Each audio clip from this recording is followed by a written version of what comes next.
வணக்கம். படித்ததில் பிடித்தது ஒரு அழகான குட்டி கதை. ஒரு ஸ்கூல், அந்த ஒரு கிளாஸில் பார்த்தீங்கன்னா அருண், விஜய் 2 பேரும் ரொம்ப திக்கஸ்ட் ஃப்ரெண்ட்ஸ். எப்போவும் ஒன்றாவே சுற்றிட்டு இருப்பாங்க, ஒரே பெஞ்சில் உட்காந்துட்டு இருப்பாங்க, ஒருத்தர் விட்டு கொடுக்க மாட்டாங்க.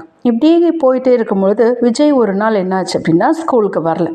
அடுத்த நாள், அடுத்த வாரம் அப்படியே போகுது. ஆனால் விஜய் வரவே இல்லை. விஜய் வராதது நிற்கவுமே அருண் என்ன அப்படின்னா அந்த பெஞ்சிலேருந்து எழுந்திரிச்சு வேறு பெஞ்சில் உட்கார ஆரம்பிச்சிட்டான். ஆனால் அந்த பெஞ்ச் மேலே அவனுக்கு ஒரு பார்வை, என்ன நினச்சி பார்ப்பான் அப்படிங்கிறது தெரியாது.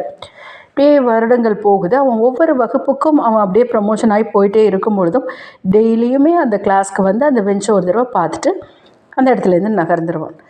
ஒரு சில வருடங்களுக்கு அப்புறம் பார்த்தா அருண் வந்துட்டு நல்ல பாப்புலர் டாக்டர் ஆயாச்சு. அவன் அந்த பாப்புலர் டாக்டர் ஆனாலுமே ஏழைகளுக்கு வந்து இலவச சிகிச்சை, அவங்களுக்குன்னு நேரம் ஒதுக்குறது, அந்த மாதிரி நிறைய பண்ணிக்கிட்டே இருந்தாராமா. அப்போது ஒரு சேனல்லேருந்து வந்து அருணை வந்து இன்டர்வியூ பண்ணுறாங்க. நிறைய கொஸ்டின்ஸ் ஆஸ் யூஷுவல், நீங்கள் ஏன் ஏழைகளுக்கு பண்ணுறீங்க, சின்ன பிள்ளையிலேருந்தே உங்கள் மோட்டிவ் டாக்டரா அப்படின்னு கேட்கும் பொழுது அருணோடைய பதில் என்ன அப்படின்னா, ஒரு காலியான இருக்கை என்னை இந்த முடிவுக்கு கொண்டு சென்றது அப்படின்னு சொன்னாங்களாம். எப்போவுமே நினைவுகள் நம்மளுடைய வாழ்க்கை பாதையை மாற்றலாம்.